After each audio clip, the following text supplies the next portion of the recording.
In this podcast, Tony Bridwell talks about the fabric of people-driven, compassionate organization. So, stay tuned.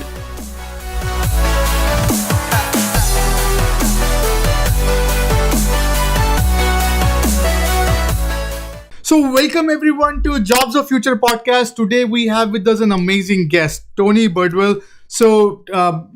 To give you a brief bio, so Tony leads global human resources with focus on enhancing, communicating, and driving Ryan's award-winning culture to support the firm's strategic vision while gaining greater competitive advantage by attracting, developing, and retaining the most talented tax professionals and associates in the industry. He is highly recognized thought leader in corporate culture, learning and development, and human resources with more than 25 years of global leadership expertise, inspiring, motivating, and empowering employees to realize their highest potential. He is an accomplished author, speaker, and consultant in the work of purpose, culture, and brings hands-on experience as a practitioner for maximizing high-functioning cultures. Tony was selected the 2015 HR Executive of the Year by Dallas HR and won the 2015 Strategic Leadership Award by Strategic Excellence HR. So with that, Tony, welcome to the podcast. Thank you. Wow, that was a mouthful. I'm pretty sure it sounds like my mom wrote that. I mean, that had just about everything but the kitchen sink in on it. Thank you so much. This is beautiful. Thank you. I know we have been trying to schedule this forever, and thank you for being patient with us and helping make this day a reality. I do appreciate that. Absolutely. So before we start, love to walk over your journey. Like, what brought you to this point? Yeah, I'm one of the most non-traditional HR people that there possibly could be. As a matter of fact, in our firm, we don't even call it HR in our firm. We refer to it as the people group, or maybe people operations. I studied architecture, theology, and business in school. So how I ended up here is really who knows, right? I mean, I started off on a completely different track, and one thing led to another and led to another. I found myself spending about 15 years as a consultant, traveling around the world, 41 countries over the course of well over a dozen years, working with organizations of all sizes, typically Fortune 500, helping them really dial in their culture and create greater accountability. And through that process, I spent a tremendous amount of time working in the people side of the business. And one of my clients who just was promoted to CEO asked if I would consider coming off the road. Look, at that point, I was traveling 250 days a year. Wow. And he asked if I'd be willing to come off the road and be his chief people officer and oversee all the cultural aspect, all the people aspect. And I thought about it for about 2 seconds and said yes. And then I realized maybe I should have asked my wife before I automatically signed up. But it ended up being a great opportunity to dive into a part of the business that I'm very passionate about on one side, but also very purpose driven on another side. It is, at the end of the day, really who I am. Everything I've done up to this point has prepared me to do what I do. Interesting. And a lot of people say, how is that possible? Look, architecture is all about seeing a blank slate and then imagining what structure can go on there and then figuring out the details of that structure. When we talk about the people side of the business, strategy drives our results, but structure drives strategy. And frequently we get that out of whack. We'll go into an organization and we'll say, here's what we need to deliver this year, and here's our strategy. But what we never take time to pay attention to is the structure of the organization to deliver that strategy. And we're always trying to force a square peg into a round hole. So for me, I have the ability to step back and see an organization in really 3 dimension and understand what is the right structure to deliver that strategy, to deliver the result that we want. So architecture has really helped me see structure, helps me see details, helps me understand design of not just buildings and spaces, but of people and how we deliver on a result. So that, from that standpoint, architecture was a perfect setup. theology helped me understand people. It's interesting. I was sharing just a little bit earlier today. Regardless of where you work or your occupation, we all have one component that is common to every single one of us, and that is every single one of us is in the people business. Our firm might specialize in tax, but we're in the people business. And from my window here on the 14th floor at our corporate office, I can see through North Dallas and identify 100 different organizations. And every single one of them, regardless of what they sell, produce, or service, they're all in the people business. Until the machines take over, we need people to do what we do. And so the theology part helped me understand people. And then the business part, that just helped me understand the core elements of business. One of the reasons that we refer to it as the people group or people operations is because we see ourselves as a vital component in driving our business results, because we do that through our people. So it's been an interesting journey. I'm asked all the time by students entering into college, what do I study? I'm thinking about going into HR. And the first thing I always tell them, don't go into HR. I tell them right off the bat, don't go into HR. But if you want to work with people, study something that has to do with people. Study anthropology, study psychology. You'll never go wrong with studying the fundamentals of business. But at the end of the day, we're all in the people business. I personally wished more school courses would include a Psych 101 or a 201 and even an anthropology class, because, we all work in culture every single day. And when we don't understand that, it's easy to melt it down pretty quick. And if we had a better understanding, we would be able to get a sustainable result quicker. So it's a long way around the block to answer your question, but I am probably the single most non-traditional HR person that I don't even call myself HR person. I mean, my title is Chief People Officer. Interesting. So thank you for walking us through that. To our listeners and viewers, what does Ryan do? If you can walk us through the business. Yeah. So at Ryan, we're we're a purpose-driven organization. Our purpose is to liberate our clients from the burden of being overtaxed, freeing their capital to invest, grow, and thrive. So I tell interns all the time when they come in and spend the summer with us, I ask them, what do we do? And the common response is we're tax consultants. But at the end of the day, what we really do is we create jobs. We help build factories. We build distribution centers. We help our clients with the burden of being overtaxed. And rarely do you go into a client and say, hey, do you feel like you're paying enough taxes? we don't have very many clients saying, oh, you know what? We really should be paying more taxes than we are right now. Rarely is that the case. But, last year alone, we recovered nearly $2 billion in overpaid taxes. Now, we have a very firm philosophy here. We believe every single individual and organization should pay every penny of tax that they truly own. However, a lot of times businesses are running at such a speed, they don't always have the capability to read all the tax code. And we actually have people in our organization that loves reading tax code, if you can believe that.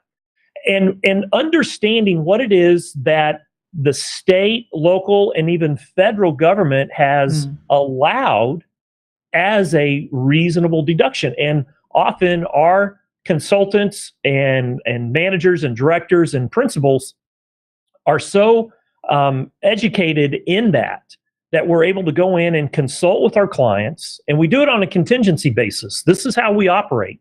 If we go in and work with a client and we find nothing, the client doesn't owe us anything. And so we partner with that client that if we go in and we're able to study their tax base and realize that they have overpaid, then we share in what we discover. And so technically speaking, it's not costing the client anything for us to do our services. We're very unique in the world of what we do. we're the single largest in the world at exclusively what we do. Other organizations do it. It's a bolt-on to their business. We're the largest in the world. 10 countries, 74 offices, 2,600 people around the world. And, while we're recovering taxes, we're actually in the job of creating business, because every $3 billion, what happened is it all went right back into the economy.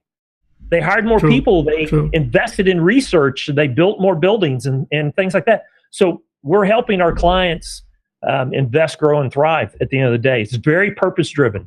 Interesting. Thank you for walking us through that. So now let's talk about, what does a typical day in a chief people officer's life look like at Ryan? So if you can, this is such a great question. Is there such thing as a typical day? Right, the typical day is a non-typical day. So Natalie Ray is my assistant, and every morning we sit down and we go over our calendar, and it's really almost a joke that we should be writing our calendar in pencil. Because by the time we get to that first appointment, something happens and we're responding to the business on a regular basis. However, if you looked at what a typical day would be, is my responsibility inside the firm covers the entire life cycle of the team member.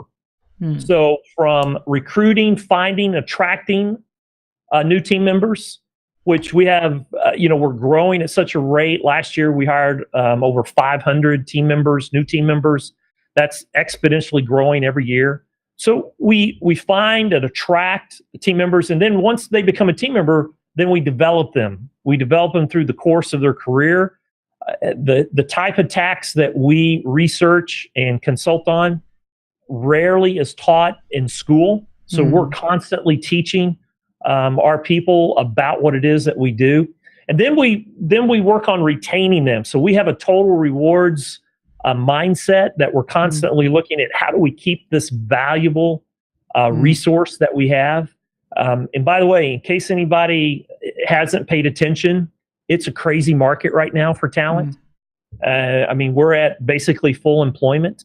And so keeping that good talent is important to us. And so that's a component. And then we have a sustainable part. That's when we're working with the business to create a sustainable movement, using our talent to constantly grow on a regular basis. And so anything that fits into any one of those components falls into my category. So any given day, I could be having a conversation with a client. I could be having a conversation with a principal or with a team member about any components to drive our business on a regular basis. No 2 days are ever the same. There's no such thing as Groundhog Day, which is coming up soon. There's no such thing as Groundhog Day as a chief people officer. Interesting. And what I like fascinating about your profile is, I think I was looking at your book series, your Maker series. Fascinating, by the way. I think I was blown away by the choice of these three: difference maker, newsmaker, and kingmaker. If you can walk us through what is that and why to write a book about this? Well, and to add on to that, since the first time you and I communicated together, I finished my fourth book now, The Changemaker, which will come out in April. Nice. So it's the next in the series. I was just asked this question earlier. Why do I write? I wrote the very first book, and I think most writers are this way.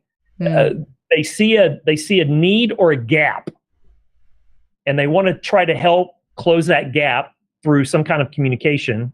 And for me, it was writing. Now, writing is very interesting for me. I am learning different. So I have what some would consider a disability. I'm dyslexic. And so reading has always been difficult. I mean, the joke in my life has always been, I was in the half of the class that made the top half possible, right? Somebody had to do it. Somebody had to stand on someone's shoulders. It was mine. I was there to make the top half possible. And, I always struggled. I always struggled with reading. I always struggled with writing. I began writing my first book when I was 40. I didn't finish it until I was 50. Took me 10 years to write my first book. And along the way, I realized the power of a good editor who loves commas and colons and words that could possibly be misspelled. And I found a great editor, and now I write a book a year. Nice. And the story was always inside of me. I just needed a way to get the story out. So I wrote the very first one to fill a gap that my son, my youngest son, faced. He went through some struggles in life, and I realized that he needed a mentor. And I found myself in this really interesting gap of being a father and being a mentor. And at one point, I had to decide, it's difficult to be both. Sometimes you have to be the father and you have to be that parent. And then other times you need to be a mentor, someone to come alongside and coach and encourage. And often you think that they overlap, and it's challenging as your kids are younger. It's challenging to be both. And my son fell through the cracks, and a lot of that I took on myself personally. And so I wrote the first book to really help encourage people, because I had several people come to me and say, if I'd only known, I would have been a better mentor to your son. And, my heart broke because, when I would say, what kept you from doing that? The response was, I just didn't know how. True. So I wrote that first one really to fill a gap, to help people who had a want, but didn't know the how. And so that's where the first one started. It really started to fill a little bit of a gap. And then what I discovered was that the stories kept coming. The stories were important. As I would work in the marketplace, I would see an issue come up. Purpose has always been very important, especially in business. The Kingmaker popped up, and it was about purpose and integrity. The Newsmaker came up to fill another gap that was taking place in the marketplace when it came to serving others with honor, the ability to forgive, and then ultimately the ability to lead with love and compassion. Now, there's a word that freaks people out when you talk about leadership and you talk about compassion. That just kind of set the leadership world on end when I had that conversation. And then with the Changemaker, the story is evolving even more and growing even more. And we're talking about courage and character and the importance of character. Matter of fact, when you talk about jobs in the future, I think it rests on these foundations. Jobs in the future, I think, rest on jobs that are purpose-driven, jobs that involve people who understand how to serve with honor and dignity, who know how to have compassion for other people and empathy. And then ultimately, for us especially, the ability to show up with courage and to have a strong character. I think it's vital. I think it's a message that we can't get enough of, quite frankly, in the marketplace. So a little bit of a gap. And I love telling stories. And my stories are different. It's not a how-to book. It's not 12 steps to be a better whatever, which I like, don't get me wrong. But I've always taught in parables. And so my stories are leadership parables. Interesting. Fascinating. Yeah. So now let's talk about the organizational structure, your day-to-day life, right? So we are seeing increasing amount of automation coming into shaping the organization, and I think your tax world is no different, right? So even you are seeing also a bunch of, like, I was talking to one of Intuit's head of analytics, and we were discussing about how the entire organization is now changing the way they used to look at these things and how we should analyze. From your perspective, like, how has it changed your world, the automation? It's happening every single day. And, RPAs or bots are coming in. Where we are seeing the biggest leap forward is in crunching large amounts of data at one time. So machine learning and even AI. And then when we can develop a bot that can go in and actually scan hundreds of thousands of lines of data, for us, that's important. That frees up our people to actually work on components of the business that still require human interaction every single day. And so where we're seeing machine learning coming in, it's doing a couple of things. One, it's helping us run the business, but most importantly, it's helping us understand the business. We're in a full employment work economy. And so for me, having that data on a regular basis, it's one thing to know what my turnover is. It's something completely different to know the 5 leading factors that is contributing to that turnover. I can go down and read exit interviews all day long, but if I put that into machine learning, which we have with our Workday process, and look at the analytics of that, I start to have a richer look at why people are leaving for other opportunities, and I can design development programs internally to help retain them. It's a massive research. If I spend 5 years teaching someone how to do something so unique and so specialized, and they leave, I didn't just lose an individual. I lost an individual with a vast, rich bank of knowledge that is going to take me 5 more years to replicate. And so for us, understanding all these little nits and bits, the good news is the machines haven't taken over completely, right? Why? Right? But the analytics has helped us tremendously. When I first got into business, nearly 30 years ago, I mean, having a laptop was a luxury at that point in time. And, we had to scroll through reams and reams and reams of paper just to understand and come up with some kind of idea. We'd do the research and do the report. Now we have machine learning that can spit that information out to allow me to be much more useful from the human interaction standpoint. Interesting. And then one another interesting area that I see quite a shift is in re-education or educating the workforce to this. I think I was talking to one of the top 5 online retailer, and he was trying to look for a machine vision guy. And he said, "Hey, you know what? I have 15,000 IT people, but I need. Can you get me 2 machine vision guys?" I said, "Can you just email those guys? Maybe 2 guys out of hobby. There's a strong likelihood you'll just see few hand raised up." And they say it's harder for us to email them. I would rather look outside. But I'm not thinking of re-educating that workforce. I would rather get the new workforce and sort of deplete the old ones. From your vantage point, like how is a people organization sort of digesting this fact of how is re-educating become a challenge when the shelf life of a technology is shrinking, and our brains have not evolved too much. We are still where we are. So where do you see a resolve from your end? Yeah, it's great. It's a great question, and there's a lot of complexity in that question. Look, the universities.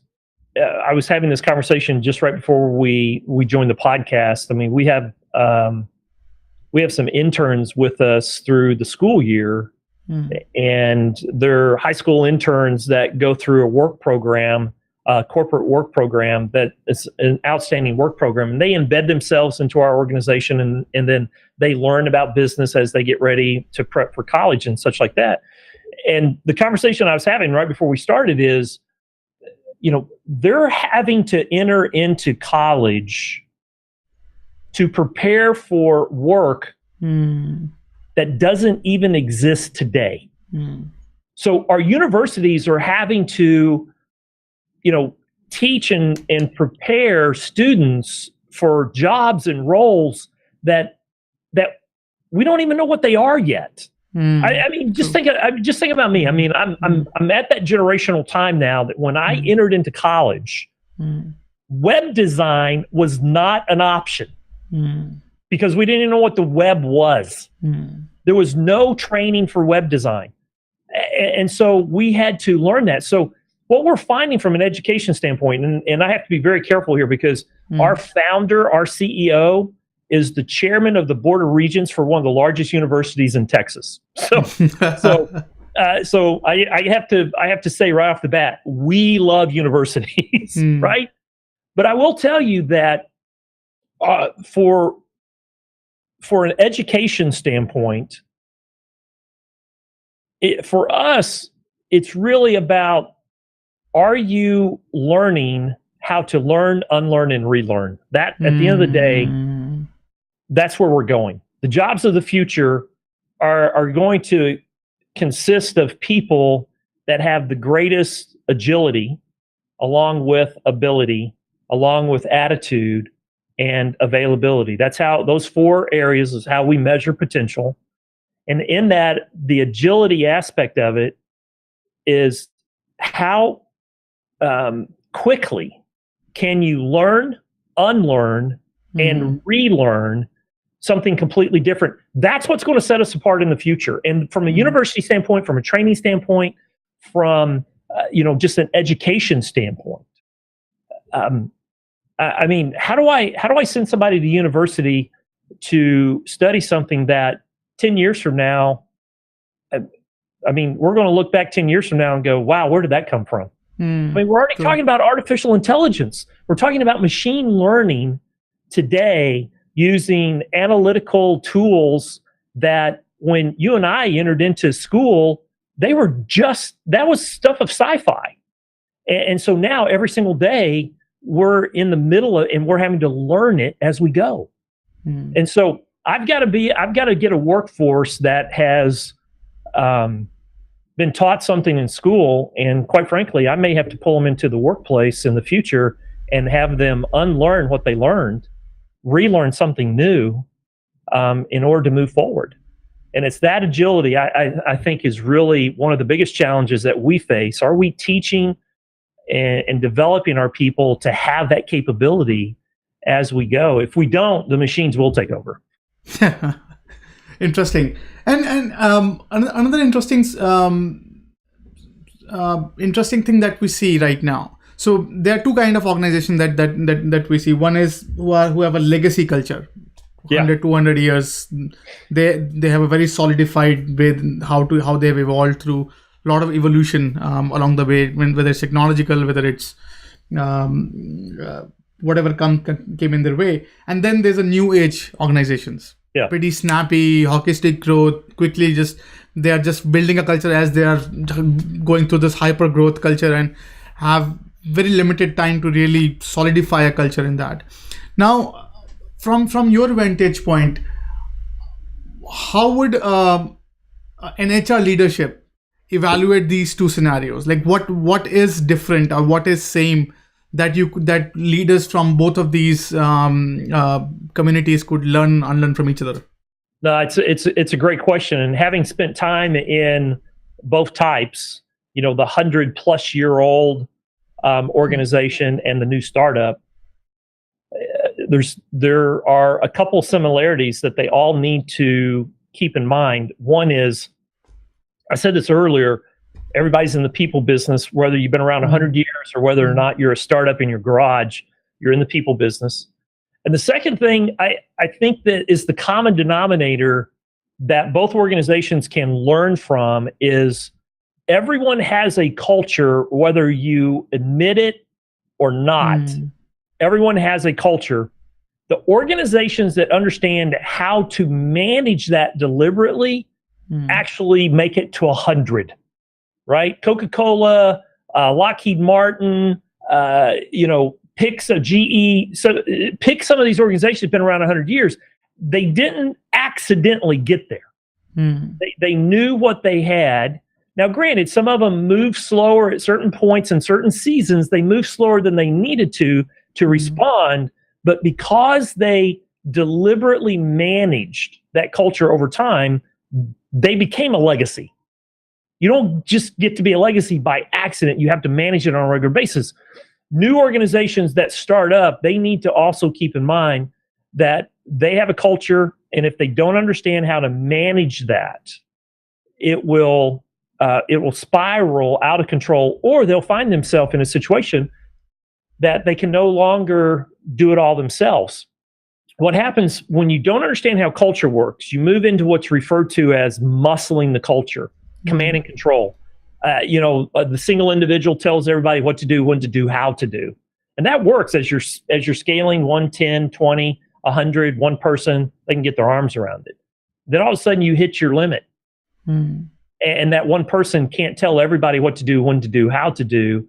But yet they haven't worked on managing that culture. And so they don't know how to scale it. So leaders need to understand, and the commonality between both is that everyone has one, and the ones that identify it and can manage it create sustainability. They become a legacy, but they're constantly evolving. They're constantly developing. They're constantly working on that. The risk many new startups have is they rely on the one or two individuals to be everything. And everybody looks to them for all the answers, but heaven forbid they're never there because nothing happens inside the organization. That's really where it struggles. When you look at the new ones, the Netflix, the Amazons, they've been able to replicate what those founders had in their brain. They replicated them quickly, and they were able to expand them and grow them. That's really, really, really critical. It's perilous when the leader doesn't understand and know that they have a culture, it's working whether they know it or not. And if they don't take time to manage it, to their peril. Interesting. And from your vantage point, like, what is the future of HR? So what is the future of like something? I think even in this podcast conversation, we had guests who were once part of HR, got frustrated by the speed and the agility that HR moves, and with the evolution that's going on outside, that they end up finding this jumping out of it and then trying to solve that problem being from outside. Yeah. And then we have some other folks who are inside trying to reform the HR to sort of catch up with this highly disruptive times, highly transformational time from leadership standpoint, from technology standpoint. What is, from your vantage point, what is your perspective on the future of HR? That's a great question. I think we're starting to see some of it take place. First, I think we get away from calling it HR. I think that's where it starts. The organizations that see this component of the business as simply another area of operational, excellence inside an organization are moving in the right direction. So the short version is this: we have to move away from this transactional component where HR is just this transactional. Can you help me with my benefits? My W-2's wrong. I skinned my knee. What doctor do I need to go to? And I need to file a complaint, right? Those will always exist in some shape, fashion, or form. Much of that is going to self-serve, to where I have a question on benefits, I can click and I can kind of self-serve my way through that. And then there's still always going to be the component of compliance that it's always going to be in every organization. As long as we live in a world with rules, then there's going to be compliance, and there's always going to be a component of that. However, if HR is always the compliance vehicle, then no one is really the compliance vehicle. Compliance is everyone's role. And so the future really for HR is moving out of this transactional, let me do it for you, to more of this, and this word is overused, and so I apologize, but more of this strategic, operational component, where the people side of the business is moving closer to the front line. That's really where it happens.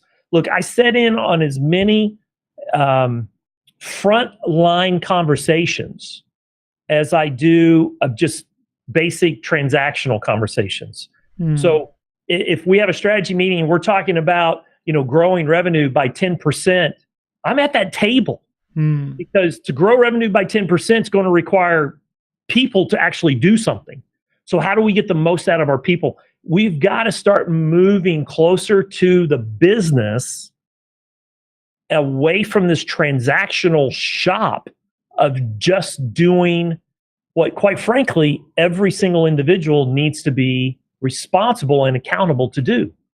And so it's constantly developing people, it's constantly finding people, and it's constantly putting people in the stream of their career to get the biggest potential out of them. That's the future.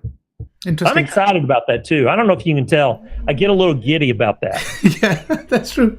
No, it's definitely exciting times, and I'm excited to see where we're heading with this. So now let's talk about fabric of a chief people officer. Like, so if you look at aspiring CPOs, aspiring leaders coming in the HR side, from your perspective, what should be the fabric? What should be the ingredient of a successful people leader for an organization? You're gonna laugh at me when I say this, but I've encountered several, and so you've got to understand where I'm coming from on this. At the base level for somebody in this role, you kind of have to like people. It would surprise you if I told you how many people officers or CHROs I've come in contact with that just simply don't like people. Interesting. And they grew up in the transactional side of the business. It was just something that they did, and they found themselves overseeing that. Now, I can tell you that it's the exception, not the rule, fortunately.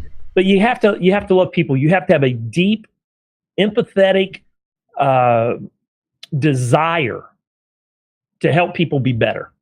The benefit of the doubt is huge. If everybody that you see is automatically guilty, it's going to be hard to be a chief people officer. You also have to, have a strong business mind, because it's about getting results. It's about understanding how the business works. We're starting to see more and more chief people officers come out of the business, come from other areas of the business, come from accounting, come from marketing, come from operations. I think that's amazing, because it helps bring a business component to the role and to the function over time. You got to love people, though. If you don't love people, probably not the role that you want to be in.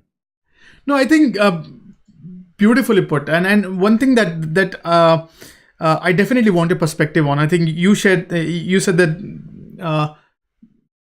you're seeing people leader who are actually pushing transactional side. And I think right now we are seeing. And I was recently having debate about this with one of the executive of a large company, and we were talking about how businesses are now shifting from CFO based bottom line catering to purpose driven. Yeah, and that culture is sort of it's just taking stock markets by a storm. It's just confusing everyone how to evaluate a good business from bad business, because the numbers were easy. You can figure out the bottom line. But right now, bottom line has also caused us some interesting mishaps that was really colossal for many of the businesses. So now we're trying to figure out the purpose-driven aspect. And I think the other thing that you beautifully put was business side. I think last couple of years, we are seeing amazing, say, people from Stanford, Sloan, interesting folks joining HR into transforming it. So I think that's rightly put. So, how would you, and to many degree, this gentleman was saying that, Vishal, it's in the culture of organization. We are tuned to listen to our CFOs more to our chief culture officer, right? We are attuned to appreciating the numbers and bottom line. And now the moment you say, I want to be a purpose-driven leader, it doesn't account to much after every quarterly sort of review call.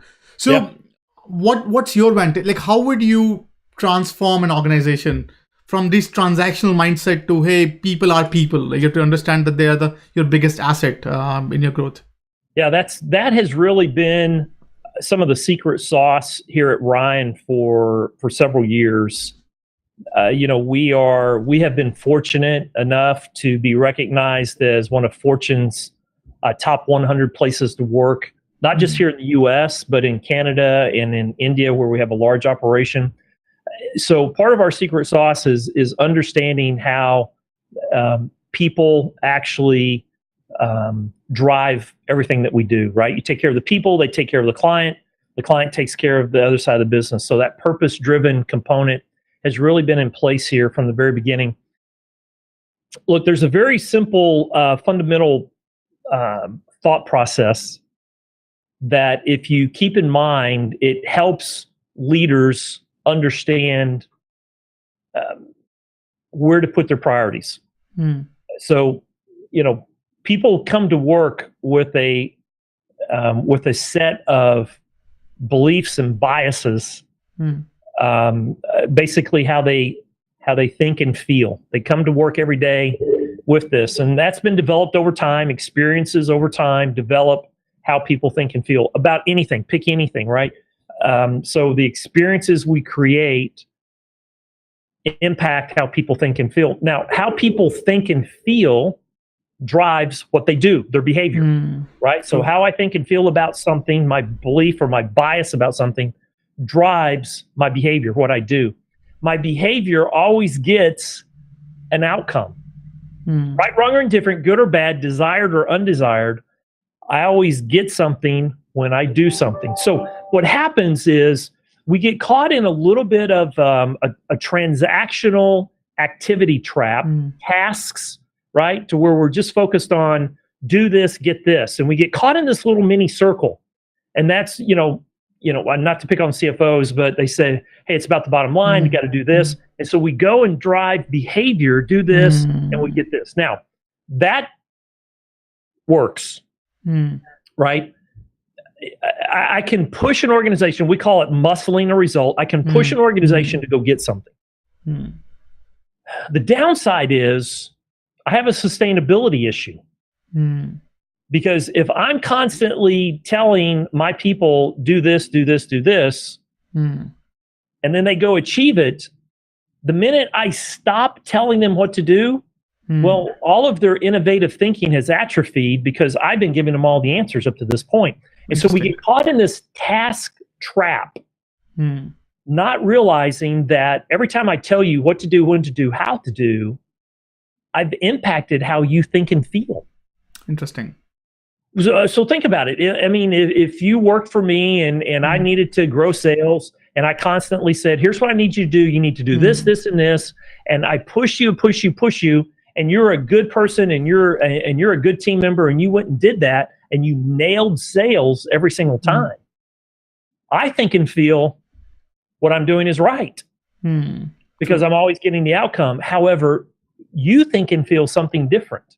You may come back and think, Tony doesn't trust me. He's always telling me what to do. He never lets me think on my own. So he doesn't trust me. And if your belief that I don't trust you is, you're just going to sit back and let me tell you what to do. And we get caught in this vicious cycle. And so from a leadership standpoint, we have to understand that what we do, the experiences we create from a leadership standpoint, impact our people enormously. Here's a very, very simple example. If I tell you that customer service is of utmost importance, one of our results is customer service. Customer service is it's all about the customer. It's all about the customer. If I go around and tell you that all day long, and you attend, I don't know, pick a number, 12 meetings with me, and the only item on every agenda for every meeting is revenue, then look what I've just done.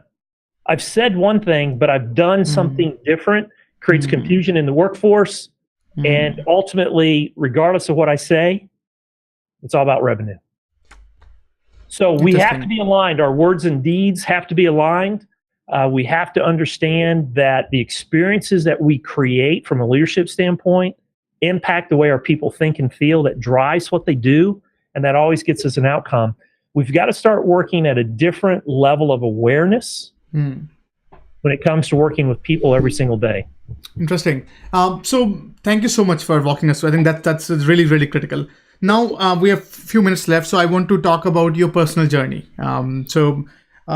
If we say 3 qualities that has really helped you be what you are, what would you attribute those, what would you call these 3 qualities that really define Tony Bridwell? Yeah. Okay, so if you're looking over my shoulder, you probably see 3 things written on my board because we were just talking about this earlier. Look, so I write books to fill in gaps. I told you that earlier. At the end of the day, I primarily write books to remind me what I need to constantly be doing. While I might see a gap out in the marketplace and I need to close that gap, I write books to remind myself, hey, Tony, when you show up, you need to serve with honor. You need to be compassionate, right? So I write books as a reminder for myself first. True. And so if I talked about the three, anchors for me in my personal fabric, and they're written on the board because we're having this conversation earlier. It's really three things: be sincere, be clear, and be compassionate.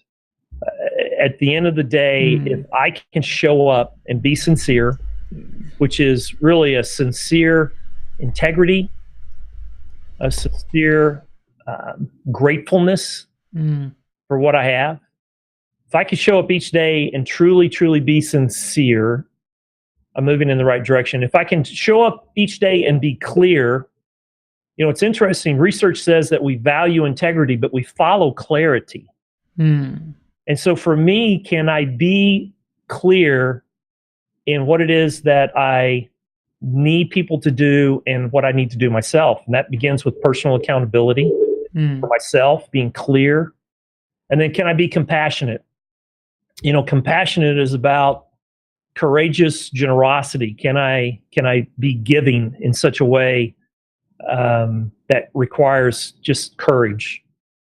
And then can I be intentionally kind with people? I don't know about you or anybody that will listen and the thousands of people that will tune into this podcast, but I would say, me personally, I could always use a little additional kindness in my day. Well put. Yeah. And I think sometimes that begins with forgiveness, just being willing to forgive another person and provide a second chance for another person. Interesting. And one more question we ask all of our guests to share is their favorite read, the book. So besides your Maker series, which I will put a link on in the description. Are there any books that has really left a good imprint or good mark in your being what you are? Great question. The book I give away more than my book, and the book that I read every year and have for multiple years, is Viktor Frankl's Man's Search for Meaning. It's one of the most powerful books. He wrote it in the 40s. He was a World War II concentration camp survivor. He was a psychiatrist. And the study and the work that he did while being held prisoner around meaning and purpose is life-changing. He observed at a level that, quite frankly, you and I will never have, hopefully in our life, to experience, but he observed that people seek meaning in one of three places in life. We seek it in what we do, our occupation. We seek meaning in our relationships, and we seek meaning in our suffering.